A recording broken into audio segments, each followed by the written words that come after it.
Hello दोस्तों, मैं आलोक कुमार स्वागत करता हूं आपका अपने YouTube चैनल आशीषी मैथ में। दोस्तों, हम इसमें पढ़ रहे हैं समुच्चय सिद्धांत यानी सेट थ्योरी, और हमने इसके बारे में पहली वीडियो में पढ़ लिया है। आज हम इस वीडियो में पढ़ने वाले हैं समुच्चय के विभिन्न प्रकार।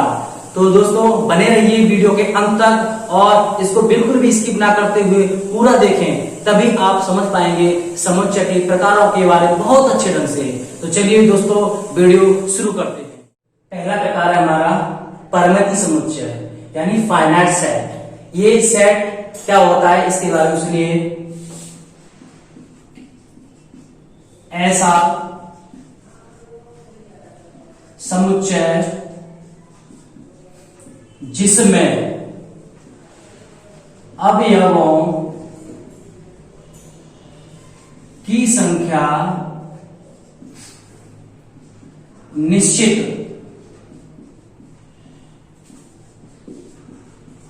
होती है, अर्थात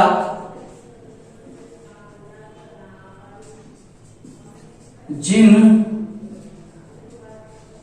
अवयवों को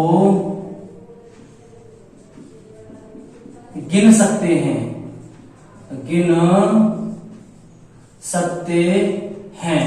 परिमित समुच्चय कहलाता है हमारा।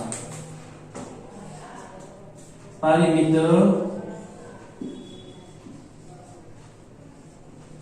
समुच्चय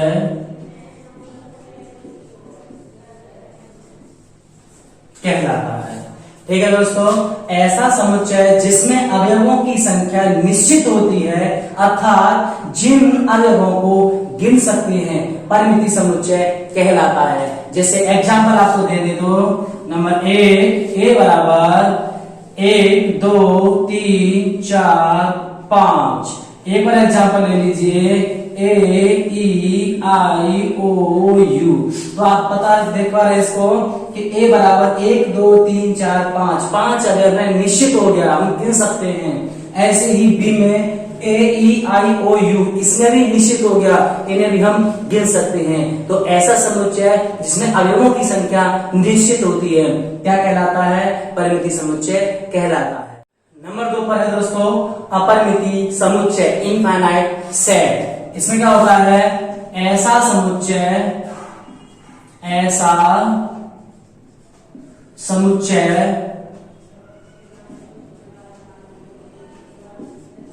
जिसमें अवयवों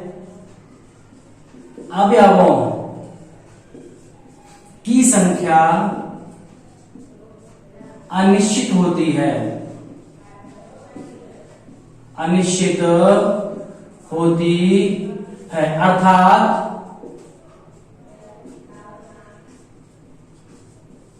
जिन्हें गिना नहीं जा सकता।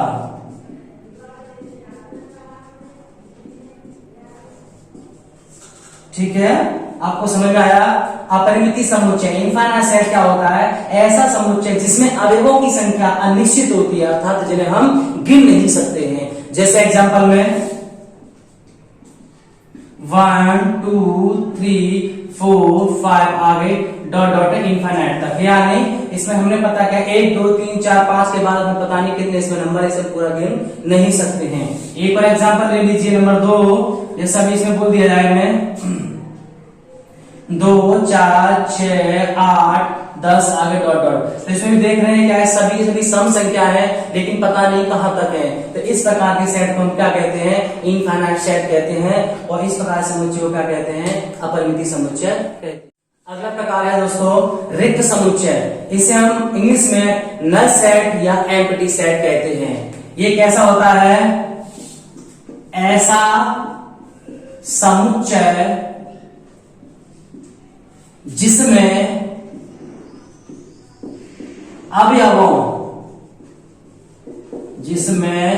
अवयवों की संख्या शून्य होती है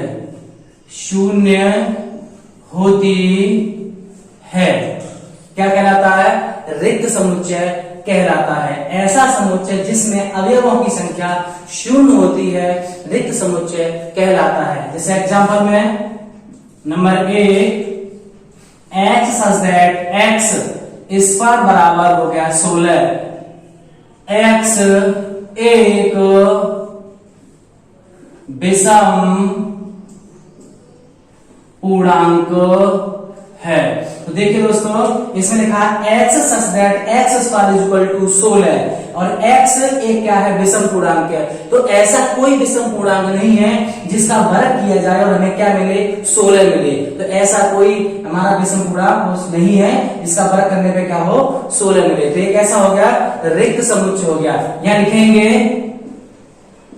कि रिक्त समुच्चय को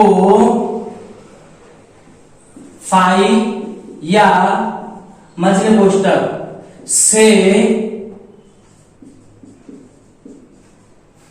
प्रदर्शित करते हैं। ठीक है, मैंने आपको एग्जाम्पल दिया। अब देखो, इसमें बताया था कि संख्या शून्य होती है अवयवों की, तो ऐसा कोई भी संख्या ही नहीं है जिसका वर्ग करें और 16 मिल जाए विषम। तो अब हमें क्या पता चला कि रिक्त समुच्चय को फाई या मझले कोष्टक से प्रदर्शित करते हैं। एक और एग्जाम्पल लीजिए, नंबर दूसरा। हम कहते हैं x such that x not is equal to x। ये भी क्या है, एक रिक्त समुच्चय है, क्योंकि हर कोई नंबर स्वयं के बराबर होता है। लेकिन ये क्या कह रहा है, मना किया है इसने, कोई भी नंबर अपने के बराबर नहीं है। तो ये भी हमारा कैसा हो गया, रिक्त समुच्चय हो गया। तो आपको समझ में आया होगा रिक्त समुच्चय किसे कहते हैं। दोस्तों, अगला प्रकार है एका समुच्चय, सिंगलेटन सेट। इसको क्या समझते हैं, देखिए, ऐसा समुच्चय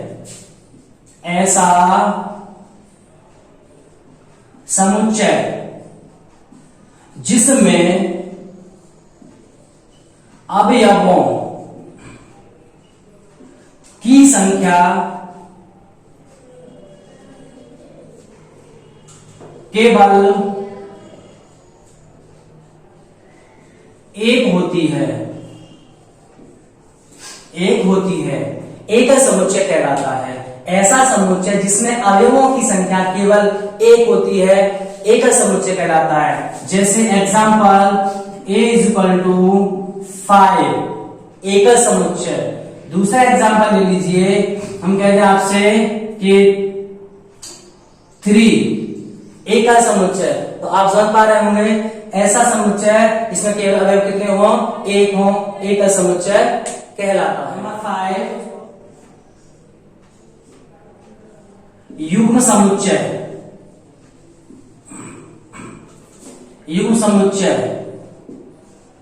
पेयर सेट।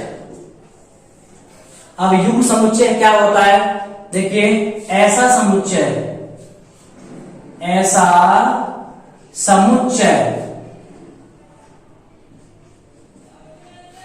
जिसमें केवल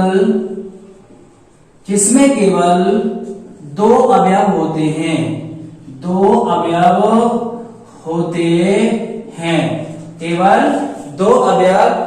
हैं, क्या कहलाता है, युग्म समुच्चय कहलाता है। एग्जाम्पल 2,3, दूसरा एग्जाम्पल 5,7। तो ये भी आपको समझ में आया होगा, युग्म समुच्चय क्या होता है, जिसमें केवल दो अवयव होते हैं, वही क्या कहलाता है, युग्म समुच्चय कहलाता है। अगला प्रकार देखते हैं 6, समान समुच्चय। इसे कहते हैं इक्वल सेट। यदि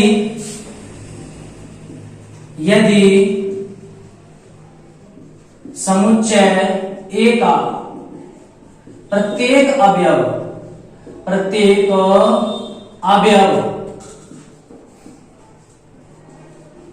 समुच्चय B में हो तथा B का प्रत्येक अवयव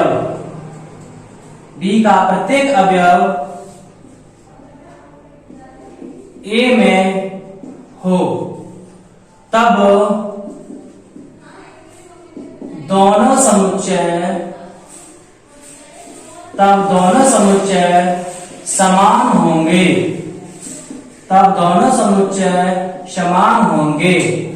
ठीक है दोस्तों, अगर समुच्चय ए का प्रत्येक अवयव बी में है और बी का प्रत्येक अवयव ए में है तो दोनों के दोनों समुच्चय कैसे होंगे, समान होंगे। इन्हें ए बराबर बी से प्रदर्शित करते हैं।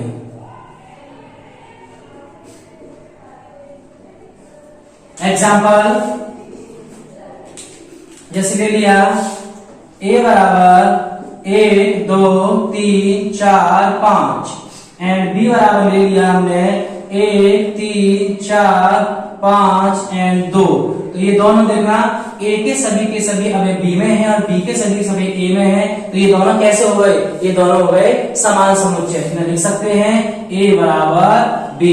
तो आपको समझ में आया होगा कि ए के सभी अवयव बी में हो और बी के सभी अवयव ए में हो, तो दोनों सेट कैसे हो जाएंगे, आपस में इक्वल हो जाएंगे, बराबर हो जाएंगे। अगला प्रकार है हमारा दोस्तों समतुल्य समुच्चय, इक्विवेलेंट सेट। इसे कैसे पहचानेंगे, देखिए यदि समुच्चय ए के अवयवों की संख्या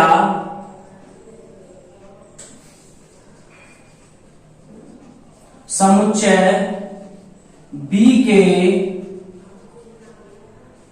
अवयवों की संख्या के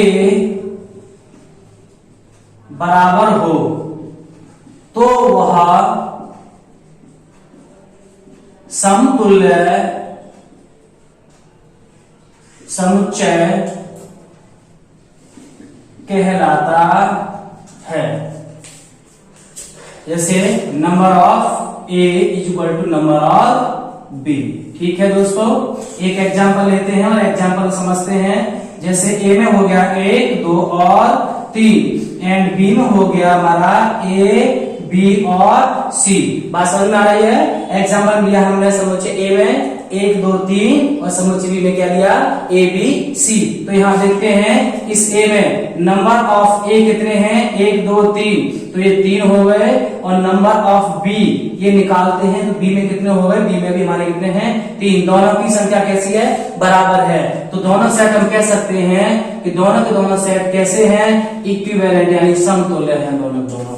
बात समझ में आ गई दोस्तों कि ऐसे दो सेट जिनमें अवयव की संख्या क्या हो, समान हो, तो कैसे होंगे वो हमारे समतुल्य समुच्चय कहलाते हैं। तो दोस्तों सभी प्रकार हमने अच्छे से पढ़ लिए हैं और आपको बहुत अच्छे समझ में भी आए होंगे और आपको बहुत अच्छा लग रहा होगा पढ़ने में। अगर बहुत अच्छा लग रहा है पढ़ने में आपको तो आप कमेंट सेक्शन में लिख करके हमें भेज दीजिए कि कोई भी डाउट हो या कोई भी चीज नहीं समझ में आ रही है तो हम उसको और अच्छे से आपको दोबारा से पढ़ाएंगे।